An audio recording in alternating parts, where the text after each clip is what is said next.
Bonjour, c'est Anne-Sandrine Di Girolamo au micro des Ondes de Limo, le podcast immobilier attentif et curieux.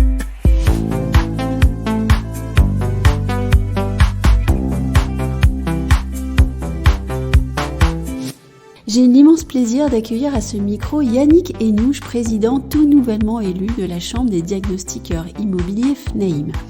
Et ce ne sont pas les défis qui vont manquer à cet homme absolument charmant, souriant et motivé. Nous parlerons donc ensemble de rénovation énergétique, de DPE, désormais fiable, d'emploi et de formation dans la filière des diagnostiqueurs. Yannick Henouche, bonjour. Bonjour. Vous êtes le nouveau président de la Chambre des diagnostiqueurs immobiliers de la FNAIM. Je vais vous poser une question à laquelle vous n'avez pas 3 heures pour répondre. Quels sont les enjeux de la filière désormais ? Et je pense que vous allez me parler d'abord de rénovation énergétique. Alors bien entendu, c'est le sujet du moment, la rénovation énergétique, le DPE. Notre filière s'inscrit clairement dans la loi énergie-climat ou climat-résilience en fonction des intitulés, où clairement le diagnostiqueur devient le tiers de confiance de la rénovation énergétique du bâti.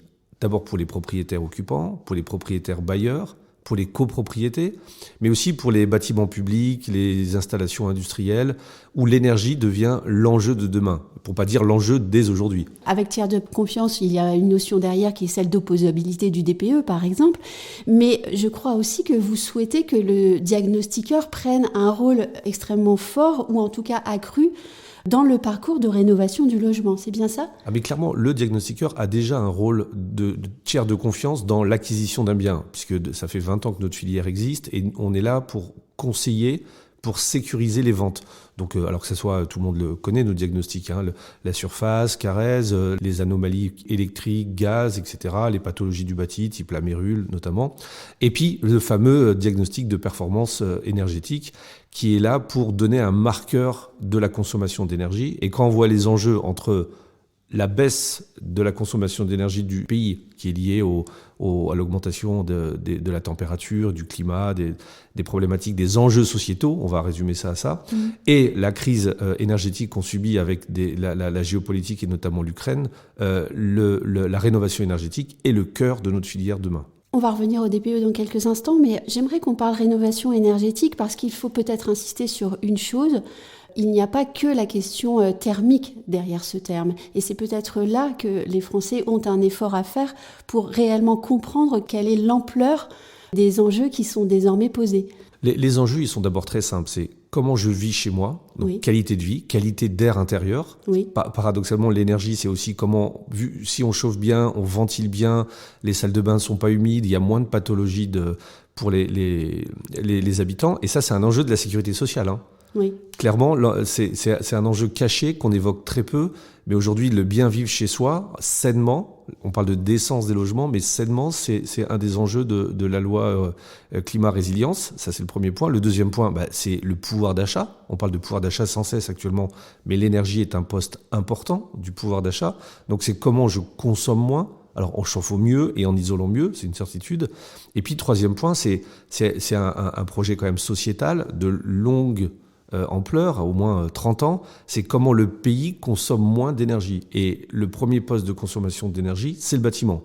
Dans le bâtiment, il y a forcément le logement, il y a les institutions publiques, les gymnases, les mairies, et puis il y a nos entreprises, nos industries. Voilà, donc l'enjeu de la transition énergétique, c'est à la fois vivre mieux, consommer moins, et puis participer à l'effort sociétal de la marque carbone et de l'amélioration du climat. J'ai l'habitude d'utiliser une expression, je ne sais pas si vous serez d'accord avec elle, mais je parle souvent du couac du DPE qui a été trop vite mis en place. La filière des diagnostiqueurs a souffert. Elle a été désorganisée lors d'une conférence de presse de la FNAIM où vous avez même dit qu'elle a été traumatisée. Peut-être même, j'ajouterais qu'elle a subi un préjudice d'image par ricochet. De quoi désormais a besoin la filière pour travailler sereinement ? Je crois que le terme que j'avais employé, c'est martyriser. Oh pardon, oui. C'est pire encore que traumatisé. Oui, parce qu'on nous a donné un moteur de calcul qu'il a fallu assumer, alors que ce n'était pas de notre fait. Et nous, on a fait notre travail. Et petit à petit, on s'est aperçu qu'il y avait des bugs, des dysfonctionnements, voire des erreurs, voire même des anomalies. Une fois qu'on a dit ça, il y a eu énormément d'allers-retours entre nous et les services de l'État sur l'amélioration du moteur de calcul. Aujourd'hui, il est stabilisé. Oui, il est désormais fiable. Voilà, et aujourd'hui, il est fiable, il est opposable. Donc notre responsabilité, c'est de bien faire notre travail pour donner une information précise. Aujourd'hui, de quoi on a besoin ? On a besoin d'informer, et c'est tout le rôle de la Chambre des diagnostiqueurs, c'est d'informer à la fois nos confrères, agents immobiliers, notaires, mandataires, bailleurs, syndics de copropriété, gestionnaires, de la fiabilité de notre DPE et demain de l'audit énergétique, mais aussi les pouvoirs publics, mais aussi les particuliers. Tous ceux qui vont utiliser notre DPE comme une source d'information pour faire un arbitrage, louer, acheter, vendre. Est-ce que les Français, désormais, comprennent le DPE ? Est-ce qu'ils l'ont d'abord accepté ? Et puis surtout, est-ce que maintenant, ils en voient l'intérêt ? Ou est-ce que c'est encore trop rapide ? Ils le comprennent, oui. Ils l'ont accepté, c'est en cours. Aujourd'hui, clairement, dans l'immobilier, j'ai tendance à dire que pendant 30 ans, on disait l'emplacement. Maintenant, c'est l'emplacement et le DPE. Et parce que le DPE est devenu un sujet tellement important. Il y a des contraintes pour la location, il y a des contraintes pour la revente, parce que si vous vendez une passoire thermique, vous allez avoir moins d'acquéreurs potentiels. Il y a la qualité de vie intérieure. Est-ce qu'on est mieux chez soi en chauffant des passoires thermiques que des maisons bien isolées ou des appartements bien isolés ? Voilà, tout ça, c'est des enjeux sociétaux où les Français commencent à comprendre que acheter une voiture qui consomme beaucoup d'essence, ça fait 30 ans qu'on le sait. Avoir un appartement ou une maison qui consomme beaucoup d'énergie, là, on commence à en prendre vraiment conscience. Parlons des passoires thermiques. Vous me dites que le moteur de calcul est désormais stabilisé, que le DPE est fiable. Quand est-ce qu'on pourra disposer de chiffres sur la part des logements F et G en France ? Puisque tout ça est tellement récent que je me doute que les chiffres ne sont pas encore là. Oui, ça fait moins d'1 an. Alors l'ADEME nous a promis en septembre d'avoir une compilation des chiffres à 1 an. Donc, et à quoi est-ce qu'on s'attend alors, peut-être ? Alors, j'ai pas de boule de cristal, mais nous, on a déjà les tendances dans les entreprises de notre fédération. Oui. Les tendances vont à des chiffres qui sont grosso modo, mais encore une fois, c'est des chiffres qui sont pas empiriques, ou du moins qui sont pas, calibrés d'un point de vue statistique, qui sont juste des remontées d'informations. Grosso modo, 6-7% des diagnostics ont été faits catégorisés des biens en G et 11-12% en F. Donc on peut dire que 15 à 16, voire 17% des biens qui sont aujourd'hui audités ou diagnostiqués, sont dans ces deux catégories. Sachant que, je vous rappelle, on fait un travail quantitatif énorme. Notre filière fait à peu près toutes les semaines entre 30 et 32 000 DPE. Donc, au bout d'une année, on va avoir un chiffre qui sera très important. Parlons emploi et formation pour cette filière, justement. Qu'est-ce qu'elle représente aujourd'hui en termes d'emploi ? Combien d'entreprises ? Pour quel chiffre d'affaires ? Au fond, moi, ce que j'aimerais savoir, c'est si diagnostiqueur, c'est un métier d'avenir. Alors oui, tout de suite. Je commence par répondre par cette question. Oui, c'est un métier d'avenir. Il y a une énorme tension dans nos entreprises, sur la filière. L'employabilité est extrême. Il y a beaucoup de concurrence entre les entreprises pour recruter. D'ailleurs, les salaires ont fortement augmenté depuis ces 4 dernières années. Donc, clairement, c'est un métier d'avenir que j'incite d'ailleurs les jeunes à le saisir, parce que pendant très longtemps, on était une filière de transition professionnelle, de retour à l'emploi, avec des dispositifs de Pôle emploi qui permettaient de se former à 45 ans, 50 ans. Là, aujourd'hui, on peut dire qu'il y a vraiment des carrières et des opportunités qui se présentent à nous. Alors, pour vous donner quelques chiffres, on a à peu près 11 000 diagnostiqueurs certifiés. Ils ne sont pas tous en activité, mais voilà, pour donner une grande enveloppe de chiffres, on est à 10 000 professionnels certifiés en France. On a à peu près 20 000 personnes dans notre filière, puisqu'il y a bien sûr dans nos entreprises, les diagnostiqueurs ne sont pas tout seuls. Nous avons des assistants, des commerciaux, des managers, etc. Et on a une typologie d'entreprises très variée, puisqu'on a des majors avec des salariés, 300, 200, 150 personnes, qui sont les 10 plus grosses entreprises de la filière. Et puis, on a des entreprises de taille intermédiaire, entre 3 et 5 personnes, qui sont un gros cœur de notre réacteur d'activité. Et puis, historiquement, on est une filière d'indépendants. Donc, on a encore près de 50% de notre capacité de travail, si j'ose dire, qui sont liés à des indépendants ou des micro-entrepreneurs ou des unipersonnels entreprises qui sont les diagnostiqueurs du terrain, de proximité, qui répondent aux obligations légales aujourd'hui tout seuls et qui ont besoin à la fois des chambres professionnelles pour pouvoir améliorer leurs dispositifs et suivre la réglementation. Oui, métier d'avenir, peut-être aussi métier positif, puisque vous accompagnez les Français dans un objectif de mieux vivre dans son logement, c'est ça ?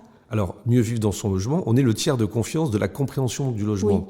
Oui. Par exemple, vous êtes propriétaire d'une maison, ça fait 10 ans que vous l'avez, vous ne savez pas comment faire de la rénovation énergétique. Alors, soit vous payez bien entendu les services d'un architecte qui aura les compétences pour, mais avant même de savoir ce qu'il faut faire, il faut quand même un diagnostic. Et donc, le DPE, qui est donc un tiers de confiance via le diagnostiqueur et une information de confiance, va vous permettre de comprendre ce qu'il faut que vous puissiez améliorer et quels sont les éléments de rénovation que vous devez faire. Parce que clairement, et tout à chacun, et moi le premier, dans votre maison, vous faites venir un menuisier, il va vous dire faut changer les fenêtres. Vous faites venir un chauffagiste, il va dire faut changer la chaudière. Vous faites venir un maçon, il va dire faut faire l'isolation par le sol. Une société qui fait des combles, il faut rénover les combles. Mais c'est normal, c'est leur travail. Nous, on dit avant de vous lancer dans des travaux de rénovation qui coûtent très cher, faites un petit diagnostic. Un DPE, ça coûte entre 150 et 300 euros. Vous allez avoir une photographie réelle de votre maison et des scénarios de rénovation tarifés. C'est le cadre du nouveau DPE qui donne une information extrêmement intéressante pour faire un choix. D'ailleurs, si je peux me permettre de poursuivre une seconde, MyPrimeRénov' est un dispositif fantastique, mais pas très bien utilisé. C'est pas moi qui le dis, c'est la Cour des comptes. Parce que vous avez accès à vous changer votre chaudière, c'est super, mais c'est peut-être pas la chaudière qu'il fallait changer, il fallait peut-être faire l'isolation dans le toit. Donc voilà, c'est tous ces sujets que le DPE permet de clarifier. Oui, et donc vous allez sans doute porter des propositions auprès du futur gouvernement ? Clairement, avec la FN, dans la Chambre des diagnostiqueurs et avec la FNAIM, on souhaite d'abord que, et pourquoi pas le DPE soit pris en compte dans MyPrimeRénov', parce que c'est bien beau de donner des enveloppes pour faire des travaux, mais sur quelle base on le fait ? Donc ça, c'est un premier point. On souhaite aussi que l'employabilité soit fluidifiée, donc peut-être avec la création d'une branche professionnelle, une convention collective, afin que notre filière puisse bénéficier des aides, notamment pour la formation, la création d'un véritable parcours universitaire. Alors, universitaire, ça peut paraître pompeux, mais professionnalisant, au moins une formation digne de ce nom, parce qu'aujourd'hui, nos formations, elles sont très très bien. On a des organismes de formation qui sont fantastiques, mais qui font et qui aident les futurs diagnostiqueurs à se certifier. Mais aujourd'hui, on a besoin d'aller encore plus loin dans la connaissance du bâti. Donc rénovation énergétique, c'est vraiment tout un programme puisque les obligations pèsent sur les Français, elles pèsent aussi sur les professionnels, dont les diagnostiqueurs. D'après vous, combien d'emplois vont être créés dans les années à venir pour répondre à la demande ? Oula, c'est un peu compliqué. Moi, la seule chose que je peux vous dire, c'est qu'on a une possibilité de 1000 à 2000 emplois tout de suite dans la filière du diagnostic. Après, vous avez des diagnostiqueurs qui vont se spécialiser dans le thermique pour devenir des vrais auditeurs et des vrais thermiciens. Donc ça, c'est des opportunités professionnelles qui vont arriver avec notamment l'audit énergétique dans les copropriétés. Puis vient les évolutions de la connaissance du bâti avec l'accompagnateur Rénov'.